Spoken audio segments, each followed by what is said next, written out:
इसी में मैंने लिखा कि क्या आप आए हैं और क्या खूब आए हैं। लेकिन आपको यहाँ कोई नहीं ठुकराएगा, क्योंकि आप खुद के और अपने ही सफर में आए हैं। मेरा छोटा भाई बजरंग नाथ तिवारी देवरिया से आया है।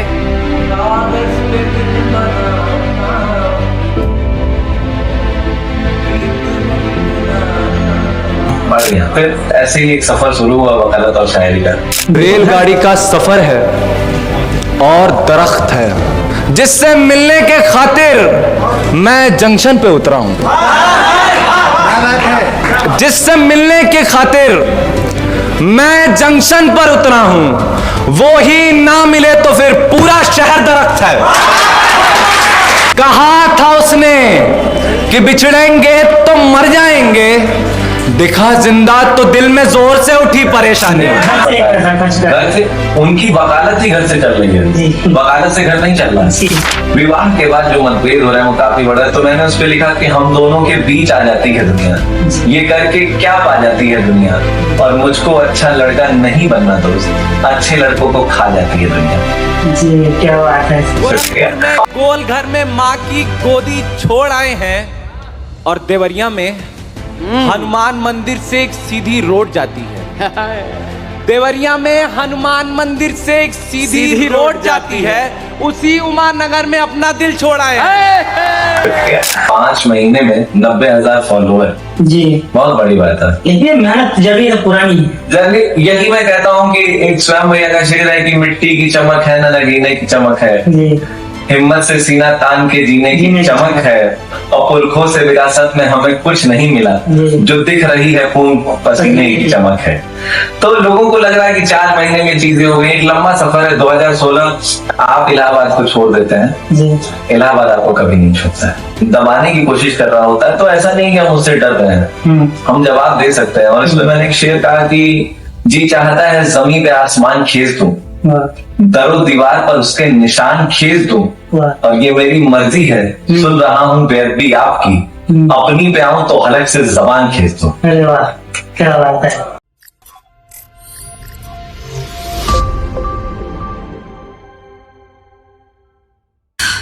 जब भी हम सफर पर निकलते हैं तो हमेशा सोचते हैं कि मंजिल मिल जाएगी, लेकिन हम घूमते घूमते पता चलता है कि हमारी पूरी जिंदगी सफर में ही निकल गई। और इसी पे मैंने लिखा कि क्या आप आए हैं और क्या खूब आए हैं। लेकिन आपको यहाँ कोई नहीं ठुकराएगा, क्योंकि आप खुद के और अपने ही सफर में आए हैं। बढ़िया।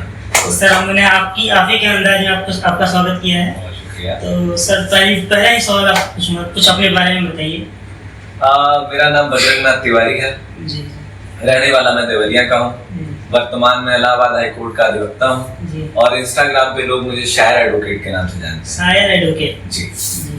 और साहित्यिक यात्रा शुरू हुई थी 2016 में, एक लंबी यात्रा रही, पर वही है जब भगवान चाहते हैं कि लोग आपको जाने तभी जानेंगे। जी और फिर ऐसे ही एक सफर शुरू हुआ वकालत और शायरी का, इतनी ही पहचाने में। स्ट्रगल क्या है इसमें? स्ट्रगल है कि लगता होगा ना कि हो पाएगा कि नहीं हो पाएगा। वकालत एक ऐसी चीज है कि आपकी जवानी मांगती है। जी हाँ, कोई ये सोचे कि हम पहले दिन पहुंच के और नोट की गड्डी घर लेके चले जाएंगे, तो पॉसिबिलिटीज नहीं है। और स्किल भी है। हम हमारे गुरुदेव हैं राधाकांत ओझा सर, जब मैंने उनसे कहा कि मुझे वकालत करनी है, मैं चैम्बर ज्वाइन करना चाहता, तो उन्होंने एक चीज मुझसे कही बड़े प्यार से कि ये लंबा सफर है, इसको आराम से तय करना है। अगर तैयारी करनी है तो तैयारी कर लो, वकालत करनी है तो सिर्फ वकालत करनी है। तो आप समझिए कि सीनियर भी इस चीज को बखूबी जानते हैं कि एक लंबा सफर है, मेहनत है, बहुत मेहनत है। कोई ये सोचे, लोगों को क्या लगता है कि रील में दिख रहा है कि एकदम जगवार से उतर रहे हैं, BMW, आप भी उतरेंगे, पर एक लंबा वक्त लगेगा, एक समय लगेगा। हो सकता है आप जल्दी भी कर लें, पर इतनी भी जल्दी नहीं कर पाएंगे, वक्त देना पड़ेगा। नॉलेज का गेम है सारा।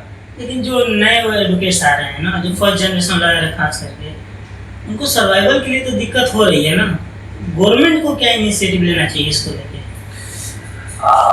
देखिए क्या है कि जितने भी नए एडवोकेट्स हैं, सबसे बड़ा इशू ये है कि कोई काम नहीं सीखना चाहता है।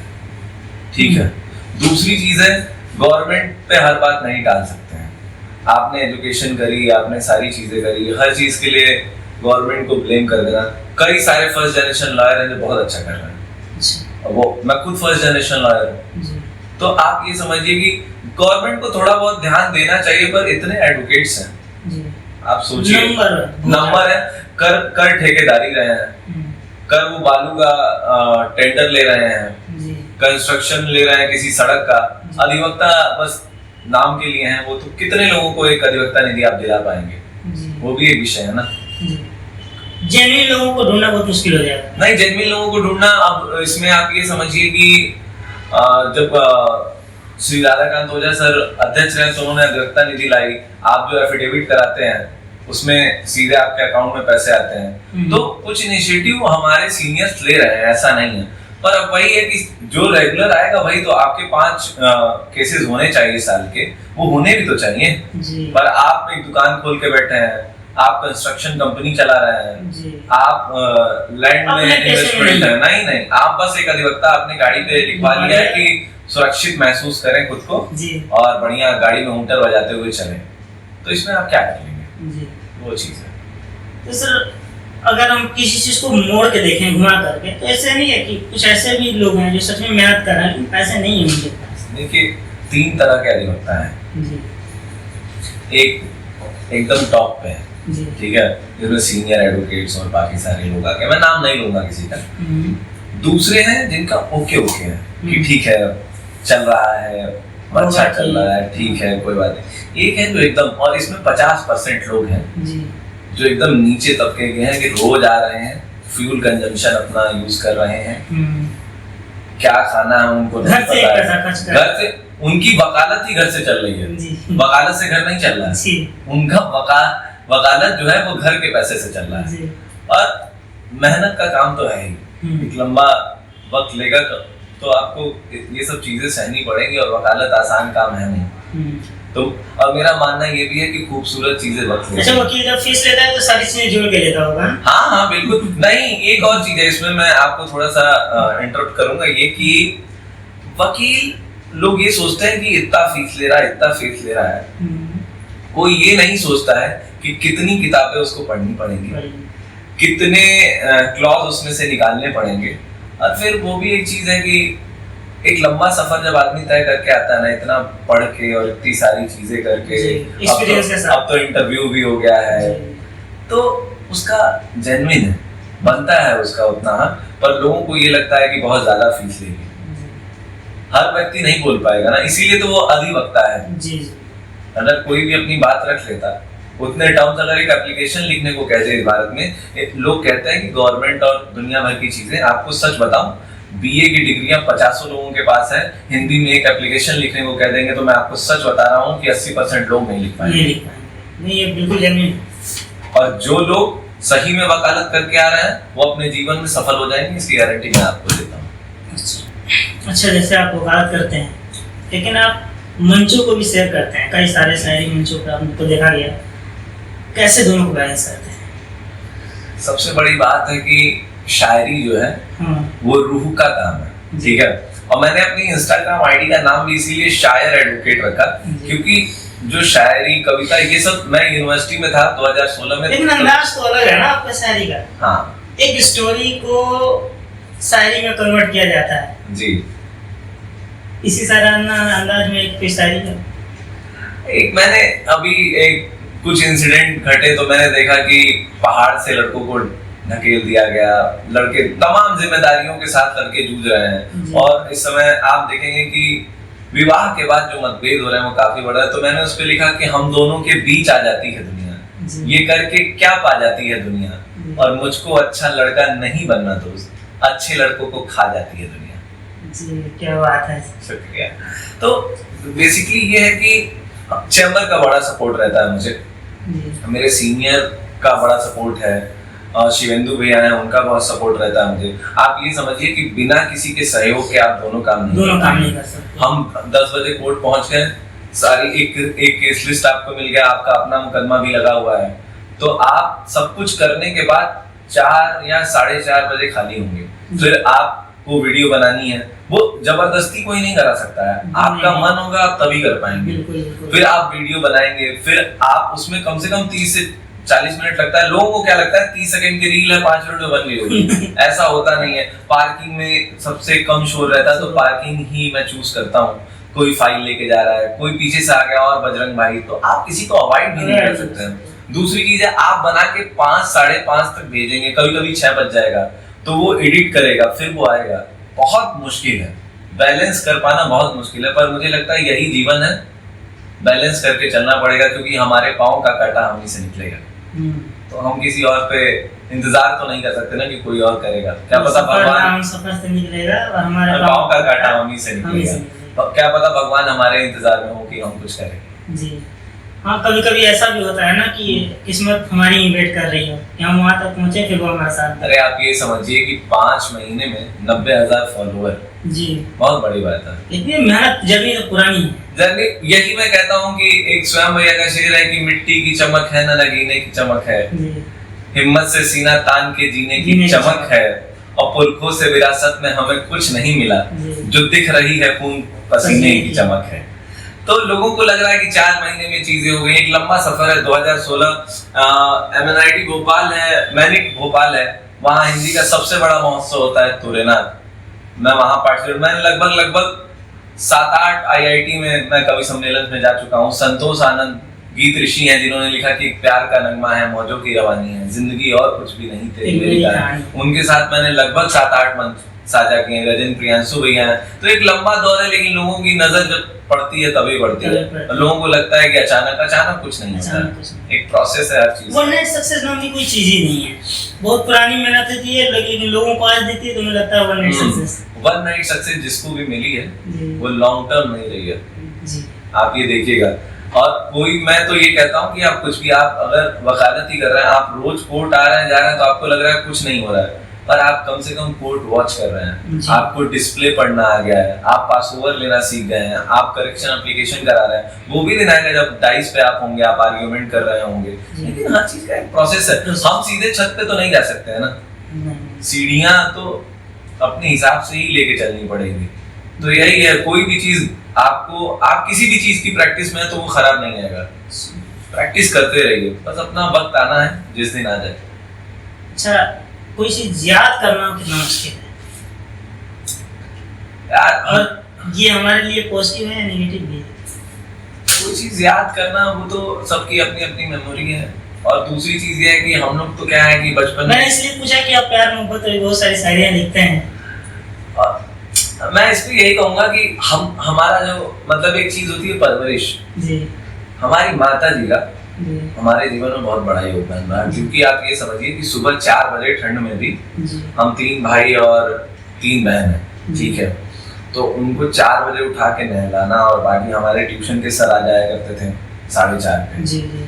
तो वो चीजें वहां से बहुत प्रभावित हुई, और बचपन से ही रिमेम्बरिंग पावर बहुत, मतलब मेमोरी बहुत सही थी। याद आप कभी भी मुझको देख के पढ़ता हुआ नहीं पाएंगे, चाहे मंच हो चाहे कहीं भी हो।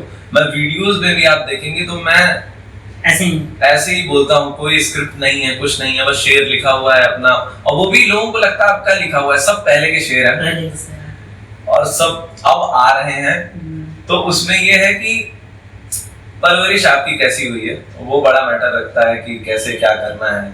और मुझे ये लगता है कि इलाहाबाद की मिट्टी में भी कुछ है, और इलाहाबाद विश्वविद्यालय अपने आप में एक ऐसी जगह है कि यहाँ पे आने के बाद चीजें याद रह जाती हैं। इलाहाबाद असर छोड़ता है कुछ।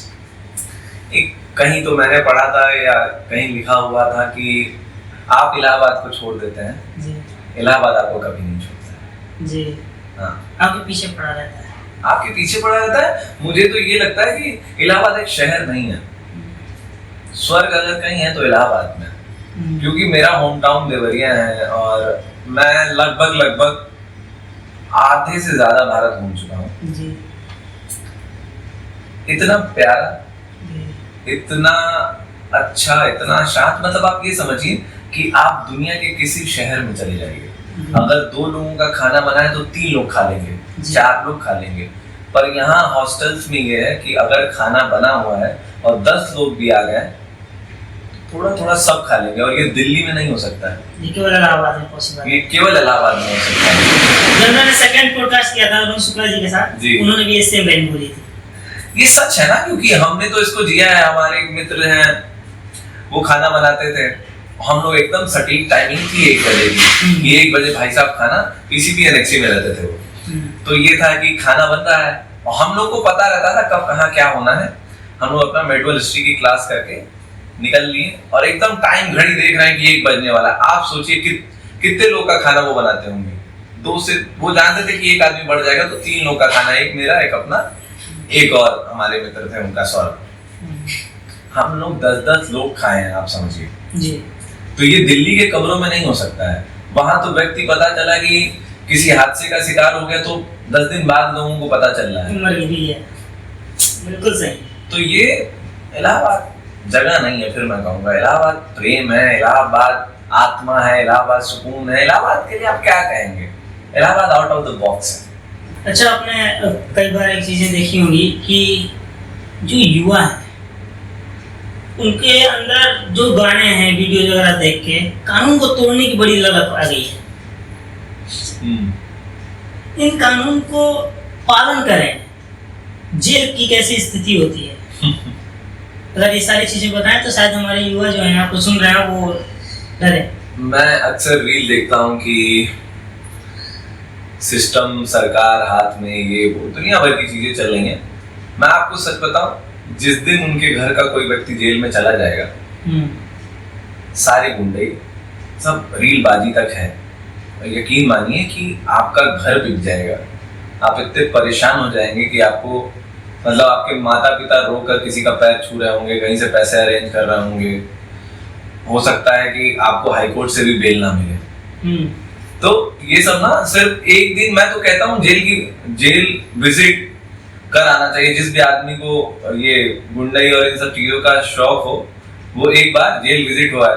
आपको हम एसी लगा दें जेल में, बढ़िया टीवी दे दें, मोबाइल का प्रबंध करा दें, किसी की सब, पर आप अंततः चाहेंगे आजादी। कोई भी आपको, आप जब तक आजाद है ना, आपको ये लगता है कि अरे कुछ अच्छा नहीं हो रहा है, कुछ ढंग का नहीं है। आप सोचिए कि आपको एक कमरे में बंद कर दिया जाए, आपको कैसा लगेगा? और जेल कितनी भी सुविधाएं मिल जाए, जेल है। हम लोग तो विजिट पे जाते हैं। आप ये समझिए, एक हमारे क्लाइंट है, उनकी माता जी है। समस्या ये नहीं है कि आपका क्राइम क्या है, आपको बेल मिल जाएगी, आपका मैटर ही नहीं टेकअप होगा, आप क्या करेंगे? आप बहुत बड़ा वकील कर लीजिए, मैटर टेकअप होना चाहिए ना। तो जितनी हवाबाजी रील और ये वीडियोस और ये गाने देख के कर रहे हैं, मेरा निवेदन यही है सभी युवाओं से कि प्लीज अपनी पढ़ाई पे ध्यान दीजिए। नहीं पढ़ाई में मन लग रहा है, जिस भी काम में मन लग रहा है उसको अच्छे से करिए। कोई बिजनेस कर लीजिए, कोई आर्ट में इंटरेस्ट है उसको कर लीजिए, कोई बुराई थोड़ी है। अब तो पेरेंट्स भी प्रमोट कर रहे हैं, क्रिकेट आपको खेलना है आप क्रिकेट खेल लो, आपको सिंगिंग करनी है आप सिंगिंग कर लो, फ्रीडम मिल रहा है, फ्रीडम है। पर आपको गुंडाई करनी है कि हमारा दोस्त वकील है, कानून तोड़ देंगे। अरे दोस्त वकील है ना भाई, जज थोड़ी है, जज भी है तो क्या कर लेगा? बिल्कुल, जज भी है तो ये तो एक चैप्टर है कि बार और बेंच है। लोग हमेशा ये सोचते हैं कि जज वकील से ऊपर है, तो यार बार और बेंच दोनों म्यूचुअल है, दोनों एक साथ सहयोग नहीं करेंगे तो कैसे चलेगा, आप बताओ।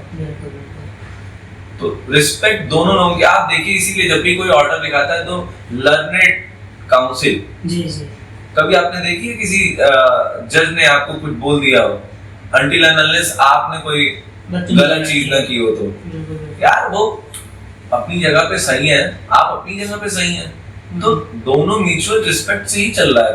कोऑर्डिनेशन नहीं होगा तो एक ट्रेन नहीं चल सकती है। तो इतना बड़ा हाई कोर्ट, सुप्रीम कोर्ट इस देश में कैसे चलेगा, आप बताओ। कोई किसी से ऊपर नहीं है, कोई किसी से नीचे नहीं है। और आप इस भ्रम से बाहर रहिए कि भैया हमारे आईएएस हैं और डीजीपी हैं और ये हैं वो हैं, कोई आपकी रक्षा नहीं करेगा।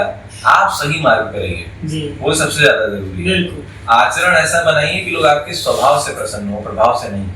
अच्छा, आपकी कोई ऐसी शायरी जो बहुत फेमस हुई? एक शेर है, असल में क्या है, जो यंग जनरेशन है हमारी, ये थोड़ा सा, इनमें सबसे अच्छी बात है कि ये गलत को गलत बोलने में पीछे नहीं हटते हैं। ये वो जनरेशन नहीं है कि आपका, मतलब आप दुर्व्यवहार करेंगे या इनको डोमिनेट करेंगे तो ये सह लेंगे। ये जनरेशन ऐसी है कि आपके मुंह पे जवाब देगी और सही को सही कहने की क्षमता इनके अंदर है और गलत को गलत कहने की। तो वही मैंने कहा कि जैसे कई बार क्या होता है ना कि देखिए अच्छे लोग भी हैं, जैसे हमारे सीनियर तो बहुत अच्छे हैं। राधाकांत ओझा सर, मतलब आप ये समझिए कि मैं बहुत ब्लेस्ड फील करता हूँ कि मुझे ऐसे सीनियर मिले। शिवेंदु भैया हो गए हमारे चेंबर में, बाकी अजीत भैया हैं, सुरमाल, जितने भी भैया लोग हैं वो बहुत मतलब अच्छे। हमारे एक मित्र हैं उमंग, वो बड़ा सपोर्ट करते हैं चीजों को लेके। तो ये है कि कई जगह क्या होता है कि इतना हैरेस कर दिया जाता है। अब वो इंटर्न है, वो आया हुआ है, उसको इतना वो कर देंगे, या एकदम नया है कोई, थोड़ा उसको समय दीजिए। वो कोर्ट तो जान ले कौन सी कोर्ट है, 33 नंबर कोर्ट में किधर जाना है, क्रिमिनल किस साइड है, 72 नंबर कोर्ट है तो किधर जाना है, 78 में किधर जाना है, उसको रास्ता नहीं पता। उसको आप एकदम से धीरे धीरे चीजें की जाती है, एक दिन में कितना हो जाएगा आप बताओ। तो मैंने ये लिखा कि जब कोई हमें मतलब सुना रहा होता है या दबाने की कोशिश कर रहा होता है तो ऐसा नहीं कि हम उससे डर रहे हैं, हम जवाब दे सकते हैं। और इसमें मैंने एक शेर कहा कि जी चाहता है जमीन पे आसमान खींच दूं, दरो दीवार पर उसके निशान खींच दूं, और ये मेरी मर्जी है, सुन रहा हूँ बेअदबी आपकी, अपनी पे आऊं तो हलक से जबान खींच दूं। अरे वाह, क्या बात है। तो दबाने की कोशिश आदमी करता है तो सोचता है सामने वाला डर रहा है, पर वो बच्चे हैं, वो बच्चे क्या है, छोटे भाई हैं और वो भी सीखना ही चाह रहे हैं, इसीलिए वो इतना परेशान है। बाकी कोई वो थोड़ी है, कोई किसी से डरता थोड़ी, आपकी रिस्पेक्ट कर सकते हैं, आप बड़े हैं तो आपकी रिस्पेक्ट हो सकती है, हम आपसे डरते नहीं। यही सवाल है कि अधिवक्ताओं की लोग इज्जत करते हैं या डरते हैं? दो चीजें हैं इसमें, तो मैं इसमें एक जवाब दूंगा तो कहीं ना कहीं बेईमानी हो जाएगी। डरते हैं कि इज्जत करते हैं? देखिए क्या है ना कि अगर डर ना हो ना, भय बिनु होत न प्रीत, राम जी ने कहा। जब कोई क्राइम हो जाता है, ठीक है, चाहे वो रिस्पोंडेंट हो चाहे वो पिटिशनर हो, ठीक है, दोनों पक्षों की स्थिति यही है, तब अधिवक्ता की जरूरत है। एक और बात है इसमें कि हर तरह के अधिवक्ता हैं, एक है जिनकी इज्जत भी है, एक है जिनका डर भी है। इज्जत उनकी है, मान लीजिए कि हमारा एक अपना एथिक्स है कि हम इस तरह के केस नहीं लेंगे, और कुछ लोग हैं कि किसी भी तरह का केस है तो ठीक है और क्लाइंट को रिस्पॉन्ड नहीं करेंगे। आप समझिए, हमने आपसे 2 लाख 3 लाख रुपए फीस ली है, तो हम नहीं बात कर रहे, हमारा मुंशी बात करेगा आपसे, कोई तो बात करेगा। मान लीजिए कि क्लाइंट आया, हमने उसको डांट दिया, तुमको नहीं समझ में आ रहा है, ये है वो है, देखिए, तो वहां डर पैदा होता है। फिर लोगों को लगता है कि वकील, आप ये बताइए, हमने अपनी शायरी से जितने लोगों का दिल जीता है, कोई सोच भी नहीं सकता है कि एक एडवोकेट इतना भी सुलझा हुआ हो सकता है। बहुत मुश्किल है कि आप एक एडवोकेट होकर और सामान्य तरीके से, हम तो ये चाहते हैं कोई व्यक्ति अगर परेशान है तो उसकी परेशानी कितनी कम कर दी जाए, और हमने कभी भी क्लाइंट को मनी के लिए यूज नहीं किया, हमने हमेशा कोशिश की कि उसको न्याय मिले, तभी तो इज्जत मिलेगी। बिल्कुल बिल्कुल, न्याय मिलना बहुत जरूरी है। जैसे क्लाइंट कहना चाहूंगा कि मुख्तसर गुरूर भी जरूरी है जीने के लिए, ज्यादा झुक कर मिलो तो दुनिया पीठ को पावदान बना देती है। क्या बात है। तो यहाँ पे जो हमारे जो एडवोकेट्स हैं, ये थोड़ा सा सीना तान के चलता है ना, तो समाज देखता है, लेकिन जब पुलिस और एडवोकेट आमने सामने होते हैं और विवाद होता है, यहाँ अधिवक्ताओं को कानूनी रूप से जाने की जरूरत है, या उसने थप्पड़ मारी तो हम भी मारेंगे। इसमें मैं आपको 2 चीजें बताऊं जी। अधिवक्ता सीना तान के क्यों न चले? बिल्कुल, जब आपको अपने, देखिए एक कोट है कि वो किसी का लिखा हुआ है कि मुझे लगता है बाबा साहब अम्बेडकर ने ही लिखा है कि शिक्षा वो दूध है, शेरनी का वो दूध है जो पिएगा वो दहाड़े। तो हम क्यों नहीं सीना तान के चलेंगे? हमको सारे सेक्शंस पता है, हमको अपने मौलिक अधिकार पता है, हमको आप किस चीज में डराएंगे? तो जिसके पास पावर है वही तो सीना तान पाएगा। हम पढ़े लिखे ही नहीं है, हम अंगूठा लगा रहे हैं, तो हम किस चीज का गुरूर रखेंगे? आपके पास पैसा हो सकता है, पर बिना नॉलेज के पैसे का क्या करेंगे? बिल्कुल। और रही बात पुलिस से लड़ाई पे, तो मैं आपको एक चीज बताऊं, क्रिया का प्रतिक्रिया होता है, ठीक है? आप बाइक से जा रहे हैं, आप एक सामान्य अधिवक्ता पे सोचिएगा, दूसरे से सवाल करना बहुत आसान है। एक हम अभी रिसेंटली इलाहाबाद का एक वीडियो था, मैं देख रहा था, मुख्यमंत्री जी की शायद स्कॉट जा रही थी और एक अधिवक्ता को रोका गया। हमारा क्लाइंट है, आप समझिएगा चीजों को। और माननीय हाईकोर्ट का ऑर्डर है कि आप किसी अधिवक्ता को 10 बजे से लेकर 11 के बीच में नहीं रोक सकते हैं। बिल्कुल। ठीक है, हमारा केस लगा हुआ है, हमारा नंबर आ जाएगा, रिवाइज चल रहा है, क्या आपको नहीं पता है? तो हमको जाना है, किसी की जिंदगी और मौत का सवाल है, आप नहीं रोक सकते हैं। बिल्कुल, हम नहीं पहुंचे तो बेल नहीं होगा। बेल नहीं होगा, उस व्यक्ति को महीने जेल में रहना पड़ेगा, उसकी भरपाई आप करेंगे। तो एक वीडियो सामने आता है कि उसमें जो वकील रहते हैं वो कहते हैं कि हमको जाने दिया जाए, तो जो दरोगा जी हैं वो बहस करने लगते हैं। तो बात इतनी बढ़ जाती है कि अब पुलिस की वर्दी है, वो रोका तो जा नहीं रहा है, तो हाथ उठ जाता है। तो इधर से जो उसकी प्रक्रिया होती है कि हेलमेट निकाल कर और फिर उसी भाषा में उनको जवाब दिया जाता है। तो आप ये सोचिए कि आपको किसी ने पैसा दिया है, आपकी एक अपनी जिम्मेदारी है कि हमको पहुंचना है, और आपको कोई रोकेगा तो आप क्या करेंगे? जबकि आपकी कोई गलती भी नहीं है, तो हमको तो पहुंचना है ना। और मैं तो ये कहूंगा कि हम वेल मेंटेन हैं, तो हमें क्यों रोकें? हमारा जब सब कुछ सही है, हम आपको कुतर्क और तर्क में जरा सा फर्क है। हम आपसे तर्क कर रहे हैं, आप कुतर्क कर रहे हैं। सिर्फ मैं आपको सच बताऊं, इतने अच्छे अच्छे पुलिस डिपार्टमेंट में लोग हैं। हमारे सीनियर अनिरुद्ध सिंह सर, उनकी आप पोस्ट देखिए, उनसे आप मिलिए। हमारे पीसीबी के सीनियर है, इतने प्यार से आपसे बात करेंगे। सामूहिक शादियां कराना, ऐसा नहीं है कि सिर्फ उनको एनकाउंटर स्पेशलिस्ट कहते हैं, इतनी लोगों की मदद करते हैं वो। आप उनसे मिलिए, इतना विनम्र, इतने पुलिस डिपार्टमेंट में सिर्फ 5-10%, और ये पुलिस डिपार्टमेंट की बात नहीं है, आप एडवोकेसी में कहीं भी चले जाएंगे, 5-10% लोग ही खराब है, सब थोड़ी खराब है। बिल्कुल। तो इतनी सी बात है कि 5-10% लोग जो हर डिपार्टमेंट में हैं, उन्होंने सबको बदनाम करके रखा है, वरना इंसान सब अच्छे हैं, सब अच्छा कर रहे हैं। तो आपकी जो रुचि है वो एडवोकेसी में अभी तो दिख गई, लेकिन साहित्य के प्रति बहुत अच्छी है। और हमें ये बताइए कि कब आपको लगा कि नहीं बैलेंस करके चलना चाहिए दोनों को? इसमें एक स्टोरी है, मैं आपको सुनाता हूँ। यूपी TSSC ने एक एग्जाम कराया 2022 में। उसका सब फ्री हो गया, मेंस हो गया, सब कुछ हो गया। महाराणा प्रताप इंटर कॉलेज है गोरखपुर में। 6 फरवरी को इंटरव्यू की डेट रहती है, 6 फरवरी 2026। सोचिए 2022 की भर्ती है, किसी रीजन से वो अटक गई, 26 आ गई, हमारा लॉ हो गया, सब कुछ हो गया, हमने वकालत शुरू कर दी। तो इंटरव्यू लेटर मिलता है हमको फरवरी में, 1 फरवरी को, कि 6 फरवरी को आपका इंटरव्यू है गोरखपुर में। तो फिर हम सोचते हैं कि चलो दे लेते हैं, क्या पता हो जाए। तो होम टाउन का हम अपनी माता जी से बहुत प्रेम करते हैं, तो हमको उनकी याद आती है। हमारी माता जी टीचर है स्वामी दयानंद प्राथमिक विद्यालय में देवरिया में। तो हमको ये रहता है कि माता जी के पास रह लेते हैं, चीजें रहती हैं, सबके अंदर रहती है। तो इंटरव्यू देने गए,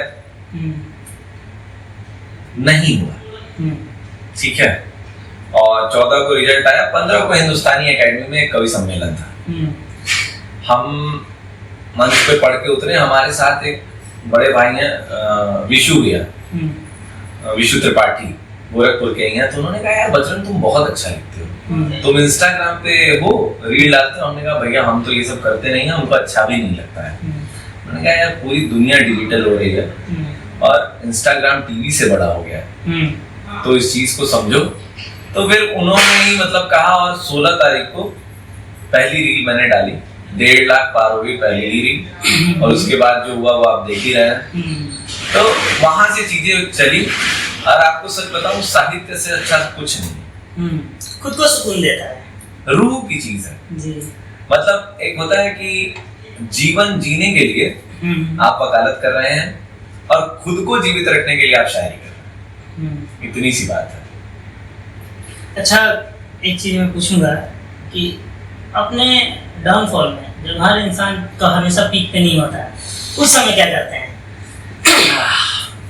डाउनफॉल, मैं आपको सच बताऊं, मैं बजरंग बली का भक्त हूँ। बिल्कुल, नाम में बजरंग है। और मंगलवार को मैं पैदा हुआ।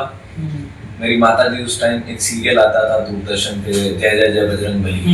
तो मंगलवार को हुआ तो उन्होंने सोचा कि बजरंग आ गए, जी तो उन्होंने मेरा नाम बजरंग रखा। बिल्कुल।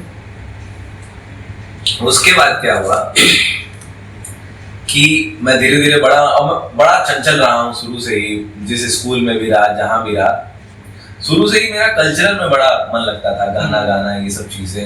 पढ़ाई में भी ठीक रहा मामला, कोई ऐसी दिक्कत नहीं रहेगी। बहुत खराब स्टूडेंट भी नहीं थे, बहुत अच्छे भी नहीं थे, एकदम क्लास में फर्स्ट आ जाए ऐसा भी नहीं था। ठीक है। हाँ, ठीक था बहुत। और हमारे घर से सबसे अच्छी बात है, हमारे घर में एक सबसे जो प्यारी बात मुझे लगती है, ये तो अब पेरेंटिंग शुरू हो गई है और चीजें, हमारे यहाँ शुरू से ये दबाव नहीं रहा कि यही करना है, खासकर मुझे। लेकिन मैं 6 भाई बहन में सबसे छोटा, मुझे कभी कुछ नहीं, जो बनना है बनिए, जो करना है करिए। और मेरे माता पिता भाई बहनों का इतना स्नेह है मुझे कि मैं जिस चीज पे हाथ रख दूं वो मुझे मिल जाएगी, और इतना मुझे स्नेह करते हैं, उनकी बदौलत मैं यहाँ पे हूँ। मैं आपके पॉडकास्ट के लिए आ रहा था, एक मुझे लड़का मिला अभी सुभाष चौराहे पे, कहा कि भैया मेरे पापा आपके बहुत बड़े फैन हैं। मैंने कहा अरे शुक्रिया। तो ये सब दिन देखने के लिए आदमी को बहुत मेहनत करनी पड़ती है, बहुत मेहनत करनी पड़ती है, और बिना परिवार के सहयोग के आप थोड़ी ना कर पाएंगे। तो डाउनफॉल की बात आप कर रहे हैं तो मैं आपको बताऊं, 2022 मेरे लिए बड़ा कठिन समय रहा। कोविड के पहले चीजें बहुत अच्छी चल रही थी। मुझे लग रहा था कि अब चीजें सेटल डाउन हो जाएंगी। मतलब आप समझिए, आप कभी झारखंड में हैं, कभी आप नैनीताल में हैं, कभी आप भोपाल में हैं, कभी कहीं हैं। मतलब उस टाइम देश के हर एक कवि से मिलना जुलना, अच्छी चीजें, आप एक मतलब कि एक हैंडसम अमाउंट आप पेमेंट ले रहे हैं, अच्छी चीजें जा रही हैं। जिस वक्त लोग सरकारी नौकरी की तैयारी करते हैं, उस वक्त आप जितनी सैलरी उनकी एक दिन की आप एक इवेंट में चार्ज कर रहे हैं। तो उस टाइम एज भी आदमी की 20-20 साल रहती है, तो आदमी थोड़ा सा हवा में चीजों को ले लेता है कि अब तो तब तक कोविड आ जाता है, सब बंद, और LLB लास्ट चलने वाला होता है। बीच में कुछ चीजें ऐसी होती हैं कि सब बाइंड अप करके मुझे बैक टू, मैं देवरिया चला जाता हूँ कुछ दिन। जब आप इलाहाबाद विश्वविद्यालय जैसे जगह पे पढ़कर और होम टाउन चले जाते हैं और चीजों को एनालाइज करते हैं, तो आप ये पाते हैं कि जीवन में अब तो लड़ना होगा, और आपको कोई दबाव नहीं है घर से, पर एक होता है ना कि खुद का मन नहीं मान रहा है कि यार, और चीजें इतनी बुरी हो रही हैं कि आप उसको टैकल भी नहीं कर पा रहे। इंसान खुद को ही तो जिंदा रखने के लिए लड़ता है, बाकी दुनिया तो सच्चाई करती है, नहीं तो बुराई करेगी। बुराई करे और बड़ाई करे, उससे कुछ फर्क नहीं पड़ता। जब तक आप अंदर से खुद को खुशी नहीं दे पाएंगे, आप भी कर लीजिए, कोई मतलब नहीं है। तो मैं ये नहीं सोच पा रहा था इससे निकलना कैसे है। मैं आपको बताऊं, मैंने 3 महीने के लिए एज अ सीनियर मैनेजर मैंने इसमें एक बैंक है उसमें काम किया, मैं नाम नहीं लूंगा, ठीक है। तो बहुत अच्छी सैलरी थी, होम टाउन का जॉब था, और मतलब उस नौकरी के लिए लोग घिस रहे हैं। सच बता रहा हूँ, हनुमान जी की इतनी बड़ी कृपा है कि जिधर भी हाथ रखा, कभी छोटी चीजों की तरफ मैं देखता ही नहीं। आपको सच बताऊं, मैं मतलब कि कभी छोटी चीज की मुझे ना लालसा रही, ना मैंने कभी ख्वाब भी देखे तो कभी कम चीजों के नहीं, और मैं कभी पैसे नहीं गिनता हूँ। मैं भी दरिया हूँ, मुझे अपना जिस तरफ भी चल पड़ेंगे रास्ता। मैंने आज तक अपनी जेब में कितना पैसा रखा है, अपने पर्स में कितना, मेरे पिताजी डांटते हैं मुझको कि तुम अपना कपड़ा धुलने को देते हो, उसकी तो चांदी हो जाती होगी। हमारे पिताजी बहुत, मतलब कि आपको सच बताऊं, ऐसे पिता, ऐसी माता, ऐसे भाई बहन मिलना, आप सच में आपको बता रहा हूँ, इस कलयुग में स्वर्ग है।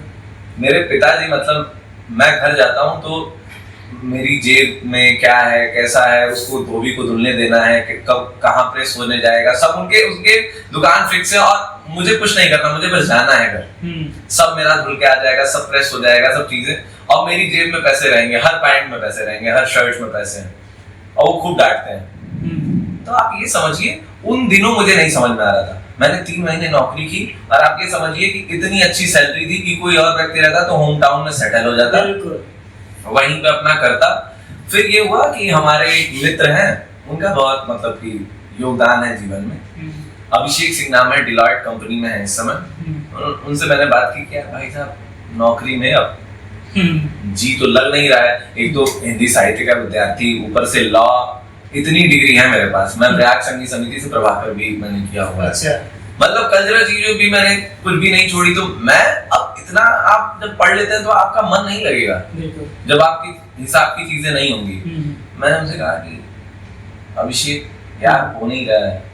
यार देखो अभी क्या है, वक्त है, अभी चाहो तो छोड़ दो, नहीं तो मैं तो नौकरी कर रहा हूँ। नौकरी ऐसा लूप होल है कि एक बार क्या होगा कि 30 दिन तुमको मन करेगा छोड़ने को, फिर 31 को पैसा आ जाएगा, फिर तुम नहीं छोड़ पाओगे। तो छोड़ना है तो भाई मन बना लो और इसको छोड़ो, तुरंत छोड़ो, निकलना है जहां से निकलो। मुझे आज भी याद है कि 2024 5 अगस्त को मेरा जन्मदिन होता है और लास्ट वर्किंग डे था मेरा 5 अगस्त। मैंने जुलाई में ही अपना नोटिस पीरियड सर्व किया। वहां से मैं निकला हूं, मैं इलाहाबाद आया हूं और चीजें आप ये समझिए कि 1 साल मैंने कुछ नहीं किया। मैं बस चीजों को समझता रहा, सोचता रहा कि कैसे करना है, क्या करना है। फिर एक चीज है, भगवान जब डाउनफॉल देता है तो बहुत खराब देता है। खराब समय में न जाने कौन मुझे दुआओं में याद रखता है, मैं डूबता हूँ समुद्र उछाल देता है। मैंने तो इस पे ये लिखा कि ऐसे ही मुझे सब कुछ नहीं मिलता, मेरे लिए मेरी माँ दुआ करती है। अरे वाह, क्या बात है। तो मुझे ऐसे कुछ नहीं मिलता है। तो सबसे बड़ी चीज है कि भगवान जब डाउनफॉल देगा तो इतना बुरा देगा कि आपको लगेगा कि सब खराब चीजें मेरे ही साथ हो रही हैं। और जब भगवान अच्छा करेंगे तो इतना अच्छा कर देंगे कि आपको यकीन नहीं होगा। तो खराब समय में बस आपको सब्र रखना है, कुछ भी मत करिए, क्योंकि कुछ भी करेंगे तो खराब हो जाएगा। उस समय मैं कुछ भी ट्राई कर रहा था, मतलब मैं सोना छूता था तो मिट्टी हो जाती थी। आज अगर मैं मिट्टी भी छूं तो मतलब लेकिन मैं कुछ भी छू दूं तो बढ़ जाएगा। तो समय की बात है, जब खराब समय है तो एकदम मौन रहिए, कोशिश करिए मुस्कुराने की। मुस्कुराहट आएगी नहीं, क्योंकि बनावटी मुस्कुराहट बहुत गंदी लगती है, बहुत बुरी लगती है। तो खराब समय आना ही है, हर व्यक्ति का आएगा। जो आज राइस पे है वो कभी फॉल पे आएगा, जो आज राइस पे है वो भी फॉल पे आएगा। तो जब अच्छा समय है तो और विनम्र हो जाइए। मुझसे कोई मिलता है तो ये नहीं कि मैं एकदम उससे, आपको विनम्रता थोड़ी ना आपकी चली जाएगी। नहीं, जो अंदर से भरा हुआ है ना, जो अंदर से बड़ा हुआ है ना, उसकी विनम्रता तो नहीं जाएगी। साहित्य आपको विनम्र ही बनाता है, क्योंकि साहित्य आप कब लिख पाएंगे? देखिए कुछ भी लिख देना बहुत आसान है। कवि से ज्यादा एग्रेसिव भी कोई नहीं है। नहीं तो जब सरकारें अपना काम नहीं ढंग से करती हैं तो कलम को बोलना पड़ता है। तलवार और बंदूक और इन सब चीजों से बोलने वाले बहुत कमजोर लोग होते हैं, कलम से बोलने वाले लोग बहुत मजबूत होते हैं। अगर दुनिया में कोई ना भी रहे, एक भी आदमी ना रहे और फिर से नई दुनिया बसे, तो भी वो कविता में ही उसी भाषा में बात करेगी, क्योंकि कविता आज भी है, कल भी रहेगी, किसी न किसी दार्शनिक के पन्नों पे रहेगी। कहीं छूटी हुई कविता किसी न किसी को मिलेगी, कोई ना कोई उसको डिकोड कर लेगा कि किस भाषा में है, कब की लिखी हुई है, वो कविता फिर से गाई जाएगी। सारे जहां से अच्छा हिंदुस्तान का।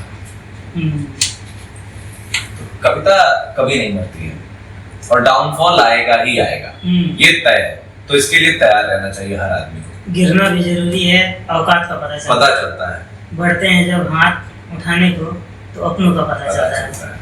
जिन्हें गुस्सा आता है अक्सर लोग सच्चे होते हैं।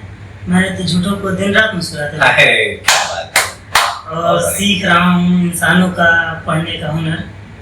सुना है किताबों से ज्यादा चेहरे पे लिखा होता है। क्या बात है, वाह, बहुत बढ़िया, बहुत तो सर अब मैं थोड़ा डाइवर्ट कर रहा हूँ आपको। डाइवर्ट इसलिए कह रहा हूँ, आपने अपने सीनियर की बिहेवियर तो देख ली, आप अपने जूनियर के साथ कैसा बिहेव कर रहे हैं? यार ये तो बड़ा थोड़ा सा मुश्किल सवाल हो गया। मैं जब मतलब कि प्रभु की कृपा से अपना मतलब कि ऑफिस कभी बनाऊंगा, भाई हमारे यहाँ एक कल्चर है जी जी कि हमारे चैम्बर में जो भी ज्वाइन करता है, मतलब सर को जो ज्वाइन करता है, राधाकांत होजा सर को, वो कभी उनको छोड़ता नहीं है। हम उनका आशीर्वाद लेकर बस इतना कहते हैं कि सर हम अपना एक ऑफिस बना रहे हैं, आपकी छत्र छाया रहे। तो जिस दिन मैं कभी, जब तक गुरु के सामने शस्त्र न उठाओ तब तक कहाँ से लगेगा कि हम उनके सामने या उनके जैसे हो। सर झुका हुआ रहे गुरुदेव के सामने, वही अच्छा है जी। गुरुदेव बहुत प्यारे इंसान है, बहुत बहुत नॉलेजेबल पर्सन। मतलब मुझे ये बताने की जरूरत नहीं, आप किसी से भी पूछेंगे, किसी राधा इसलिए तो मैंने वहां नहीं गया, इसलिए तो मैंने पूछा आपका बिहेव कैसा होगा। मेरा भी यही रहेगा कि सबसे बड़ी तो बात है कि प्रभु की कृपा होगी तो इलाहाबाद में पहले एक ऑफिस बनाएंगे अपना। और रही बात जूनियर को, तो भाई मैं तो जूनियर्स के लिए सबसे बड़ी चीज ये रहेगी भाई कि लंच में उनको क्या खाना है, ये बड़ा मैटर है यार। क्योंकि इस चीज को मैंने फेस किया है कि आप दिन भर दौड़ रहे हैं, आपको क्या खाना है, किसी को उससे मतलब थोड़ा भी। हमारे यहाँ तो सोनवार भैया है, मुझे अक्सर पूछ देते हैं कि भाई बजरंग तुमने खाया, क्योंकि मैं तो बाहर रहता हूँ, रेंटेड प्रॉपर्टी पे रहता हूँ, 10 बजे पहुंचना है और मैं कभी नाश्ता नहीं कर पाता हूँ। आपको कभी कभी 4-4 बजे, वकालत जितनी चमक दमक आपको दिख रही है, मेहनत से आ सकती है, कृपा पात्र से आप बड़े वकील नहीं बन पाएंगे। 4-4 बजे तक हम लोग भूखे रह जाते हैं और पैसे देने वालों को क्या लगता है कि यार सर को तो कुछ नहीं करना, उस टाइम चला देना। ऐसा नहीं होता है, इतना आसान थोड़ी है। तो जिस दिन मेरे जूनियर आएंगे तो लंच में उनको क्या खाना है ये मुझको डिसाइड करना। और चैम्बर से जब रात में 10:30 बजे वो निकलते हैं, तो कोई अगर रेंटेड प्रॉपर्टी पे, जिसके घर है उनका तो बहुत अच्छा है, पर जो रेंटेड प्रॉपर्टी पे उनके खाने की व्यवस्था मुझे करनी है। साथ में दूसरी चीज है कि हमारे लिए कोई 30 दिन काम कर रहा है, तो अगर 1 महीने से ज्यादा हमारे साथ उसने काम कर लिया तो उसको कुछ ना कुछ एक अमाउंट हमको अपनी तरफ से देना है। ये यहाँ बहुत इशू है। अब आप ये समझिए कि अपना फ्यूल कंजम्पशन है, रेंट दे रहा है, अगला व्यक्ति कुछ कर रहा है, कुछ बहुत अच्छे अच्छे सीनियर जो ऐसा करते भी हैं, हाँ। पर मैक्सिमम लोग नहीं कर रहे हैं। मतलब 1% ही ऐसे जो करते हैं और करना चाहिए। भाई वो उतने दिन पढ़ के आया, सही बात है, उसको वहाँ हाई कोर्ट का कुछ नहीं पता है, उसको डिस्ट्रिक्ट कोर्ट का कुछ नहीं पता, पर धीरे धीरे सीख जाएगा। 1-2 महीने में वो इतना काबिल तो हो ही जाएगा कि आपके कुछ काम तो आ ही जाएगा। कुछ नहीं आएगा तो लॉर्डशिप में जाके इतना कहेगा, lordship kindly pass over this case for today. TT होने से बेहतर है कि पास ओवर हो जाए। तो मैं यही करूंगा और मैंने बहुत कुछ सोच रखा है कि मेरे जूनियर्स आएंगे तो मुझे क्या करना है, कैसे करना है। देखिए वक्त किस तरफ ले जाता है, ये बड़ी चीज। हम लोग कब से बात कर रहे हैं, लेकिन हमारे जो व्यूअर्स हैं ना, वो आपसे कुछ संदेश चाहते हैं अपने शायराना अंदाज में। उनको संदेश पहुंचाइए कि वो अपने लाइफ को थोड़ा अच्छे से एंजॉय कर पाए। मैं बस इतना ही कहूंगा, ओवर थिंकिंग से बचिए। क्यों नहीं हो रहा है, कब होगा, कैसे होगा, जब जो मिलना है वो आपको मिल जाएगा। और एकदम निश्चिंत रहिए, जो हो रहा है अच्छा ही हो रहा है और आपके हिस्से की चीज किसी और को नहीं मिल सकती, वो आपको ही मिलेगी। वक्त लग सकता है पर आपको मिलेगा। और मेरा तो ये मानना है कि आपको अगर कोई खराब कह रहा है या कुछ देख रहा है तो आप में कोई दिक्कत नहीं है। मैंने इस पे लिखा भी कि प्यारे लोग गुलाब समझते हैं मुझे, दोस्त मेरे नवाब समझते हैं मुझे, और अपनी आंखों का कुछ इलाज कराइए, एक आप ही खराब समझते हैं मुझे। तो दुनियादारी से दूर रहिए, खूब पढ़िए, खूब लिखिए, जिस भी चीज में आपका इंटरेस्ट है उसको मत छोड़िएगा, मर जाएंगे आप। उसको करते रहिए। आजीविका के लिए आप जो भी कर रहे हैं वो जरूरी है, उसको करिए, पर जो रूह की जरूरत है उसको भी आप इग्नोर मत करिए। कल को आप पछताएंगे कि काश कर लिया होता। ये काश वर्डिंग नहीं आनी चाहिए, जो पसंद है वो करना है। और आप एक चीज समझ लीजिए, वकालत से ज्यादा समय किसी चीज में नहीं लगता है। अगर मैं उसके साथ इंस्टाग्राम को मैनेज कर ले रहा हूँ, मैं शायरी मैनेज कर ले रहा हूँ, तो करने वाले कर ले जाते हैं। आप ये समझिए, एक्सक्यूज देने वालों के पास बस बहाने हैं और करने वालों के लिए सिर्फ एक ऑप्शन है कि करना है। अच्छा, मैं एक पूछूंगा इसमें, कहीं भी जब हम सफर को करने जाते हैं तो कई बार हम ना अपने आप को ढूंढ रहे होते हैं। कभी आप गए होंगे बाहर तो लगा होगा कि मैं जगह तो मिस कर रहा हूँ लेकिन खुद को भी मिस कर रहा हूँ। और कुछ लोग के पास हम होते हैं लेकिन लगता है कि नहीं हो तो बेहतर है। आपको सच बताऊं, ये जो जीवन की यात्रा है ये एक सफर है और इसमें कई लोग मिलेंगे। हम लोगों से सिर्फ इसलिए मिलते हैं कि हम खुद से मिलते रहे। अंजुम रहबर साहिबा का एक शेर है कि गुर्बत में भी कितनी दूरी रहती है। मतलब नजदीक लोगों से इतना फासला हो रहा है, आप समझिए। और दूसरी चीज ये है कि ये पूरा जीवन ही खुद को खोजने में परेशान आदमी, कस्तूरी नैनन से मेरे ढूंढने मनवाए, आपके अंदर ही सब कुछ है, आप खोज रहे हो, भटक रहे हो गली गली की, कहाँ से कैसे। और फिर थोड़ी सी आध्यात्मिक बात हो जाएगी, लेकिन यही है माया, यही है कि पता सबको है कि क्या होना है, कैसे होना है, अंत का तो पता है, मृत्यु भी पता है, जन्म भी पता है, पर फंसे हुए हैं कि कितना कमा ले, कितना कर ले, कितनी लोकप्रियता, 1 लाख फॉलोवर हो गया तो 1 मिलियन हो जाए, मुंबई हो आए तो चलो लंदन चले जाएं एक शो के लिए, ये शो कर लिया तो वो शो कर लें, फलाना जगह पढ़ा है। तो आदमी की चाह कभी खत्म थोड़ी होनी है। पर आपको क्या लगता है कि किसी से मिलके बहुत खुश होते हैं क्या? हम खुद ही के लिए ये सब कर रहे हैं। बिल्कुल, अपनी खुशी के लिए। हम किसी कैफे में जाते हैं, आप देखिएगा, हम तो किसी कैफे में जा सकते हैं ना, लेकिन हम क्यों एक सेलेक्टिव जगह पे जाते हैं? वहाँ अच्छा लगता है। अच्छा लगता है। अच्छा किसको लग रहा है? आपको लग रहा है। बिल्कुल। आप हर वो काम कर रहे हैं जिसमें आपकी खुशी है। कोई भी इंसान खुद के लिए ही सब कुछ कर रहा है। तो पूरा जीवन ही इसी पे हमारा चल रहा है कि हम खुद को ढूंढ रहे हैं, और तमाम उम्र हम खुद को नहीं मिलेंगे। समय ही नहीं मिलता ना खुद को पढ़ने का। हम अपने लिए ही निकले हैं। और मैं खासकर एक बात कहूंगा कि लड़कों का जो जीवन है वो उनके लिए है ही नहीं। आप ये चाहते हैं, मैं सच बता रहा हूँ, 90% लड़के ऐसे हैं, क्योंकि मैं मानता हूँ, मैं जब भी कुछ करता हूँ तो मैं सोचता हूँ कि माता जी के लिए कुछ करते हैं, पिताजी के लिए कुछ करते हैं। लड़कों का जीवन है ना कि अगर वो 4 रुपए भी कमाएंगे तो सोचेंगे 3 रुपए तो खर्च ही कर दे। मैं 3 क्या कह रहा हूँ, 3.5 वो खर्च कर देंगे। सेफ्टी के लिए, कुछ पैसे बचाने के लिए हम भागते हैं, लेकिन बचा भी नहीं पाते। हम अपने पे खर्च भी नहीं कर रहे। अपने पे खर्च भी नहीं करते। दिक्कत ये है, अभी माँ बाप करेंगे, आगे बीवी बच्चों के करेंगे। आपको मैं बताऊं, मेरे बड़े भाई साहब इंडियन रेलवे में हैं इस समय, सेंट्रल कंट्रोलर हैं, जीएम ऑफिस गोरखपुर। और हमारे जो छोटे भैया हैं वो इस समय प्राइमरी स्कूल में है, एलिमेंट्री ट्रिपल में। तो दोनों लोग एकदम एक फिक्स सैलरी है, आ जानी है, निश्चितता है, सब कुछ है जीवन में, सब बढ़िया चल रहा है। कभी मैंने उन दोनों लोगों को नहीं देखा कि कुछ अपने लिए कर ले, कोई भी ऐसी चीज। हमारे पिताजी बहुत मतलब वो एक शासक के तौर पे घर को चलाते हैं, और बहुत उनका बहुत प्यारा सिस्टम है कि एक अमाउंट इस डेट पे आप लोगों को रिसीव हुई, एक अमाउंट इस डेट पे हमको रिसीव हो जानी चाहिए।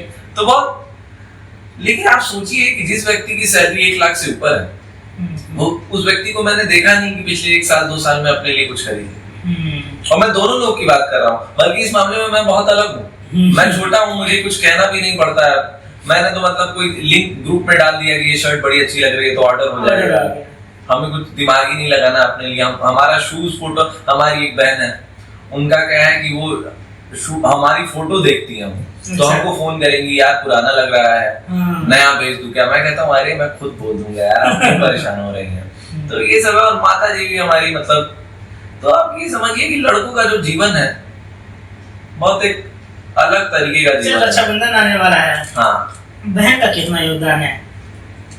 जैसे मैं बताऊं तो मुझे कोई दिक्कत है तो मेरे पास मेरी बहन है, ठीक है, फिर मुझे कोई नहीं चाहिए।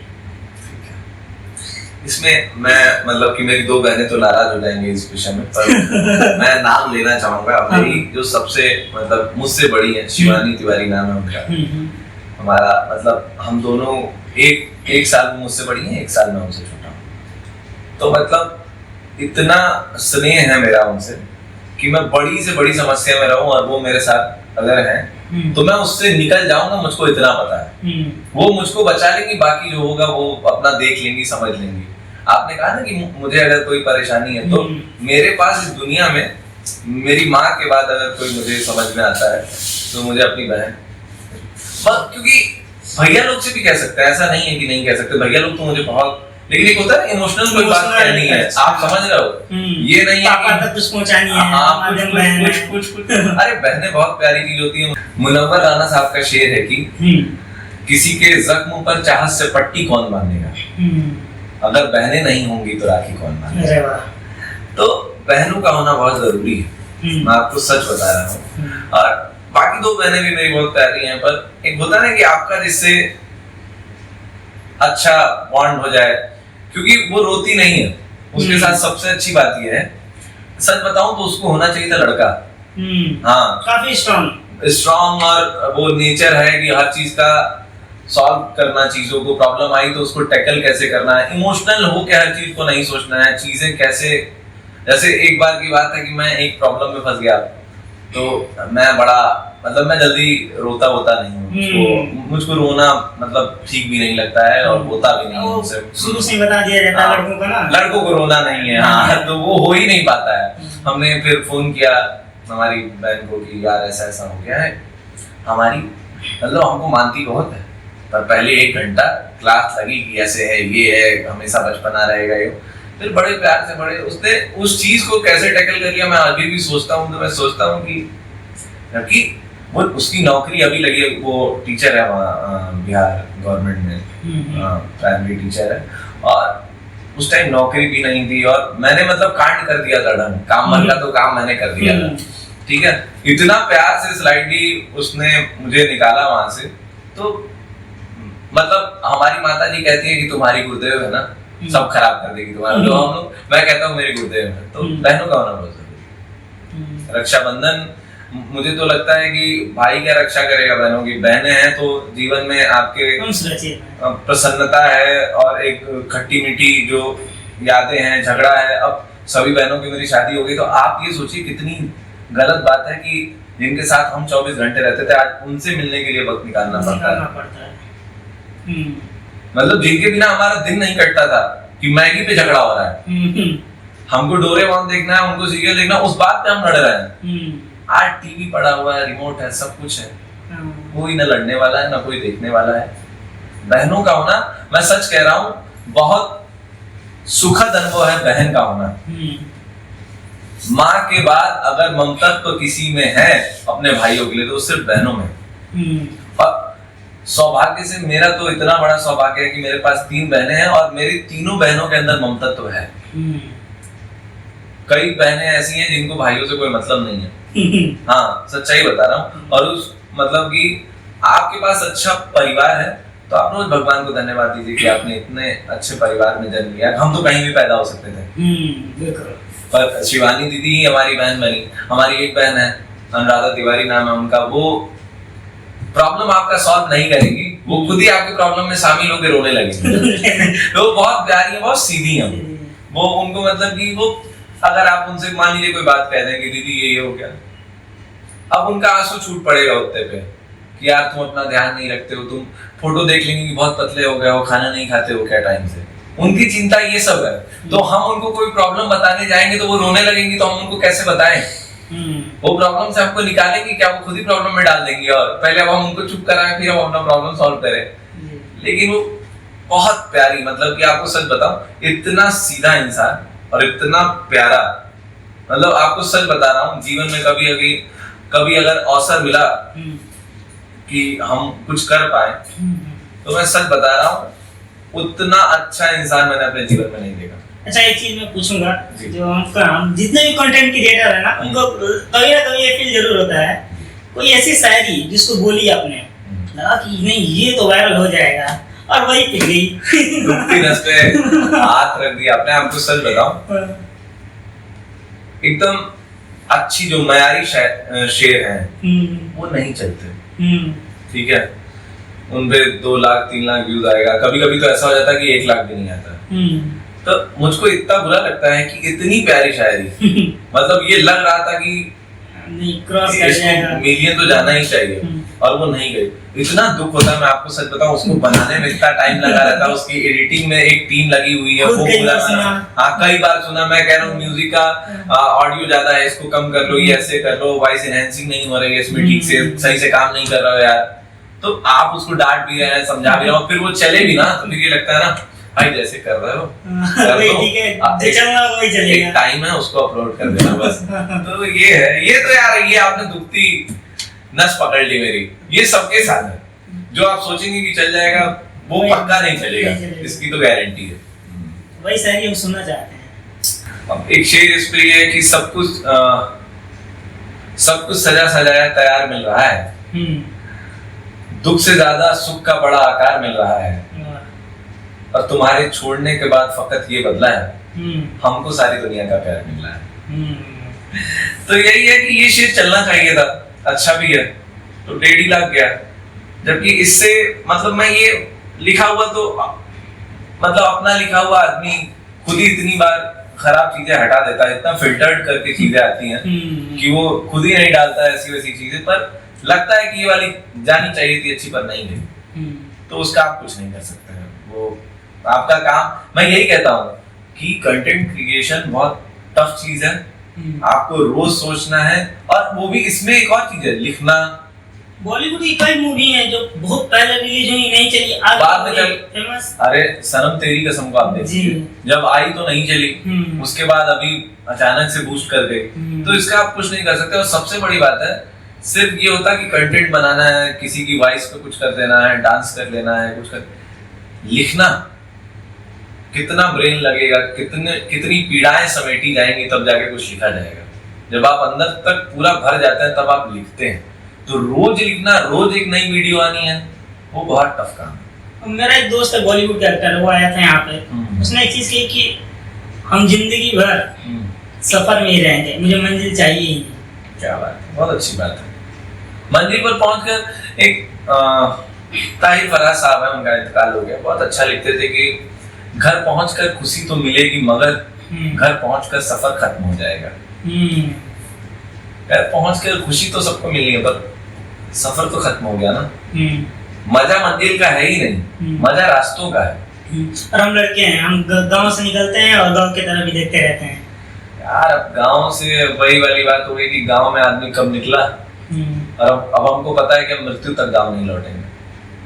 अपने आप में कितनी पीड़ा की बात है कि हम जहाँ के रहने वाले हैं वहां नहीं पहुंच पाएंगे। आंसू मिश्रा भैया का शेर है कि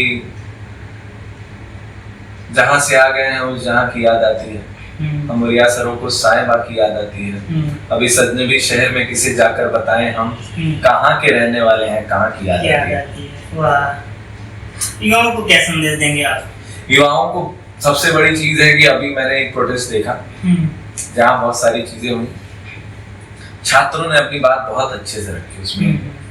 दूसरी चीज ये है कि उसमें कुछ लोगों ने आके उनकी दिशा बदल दी।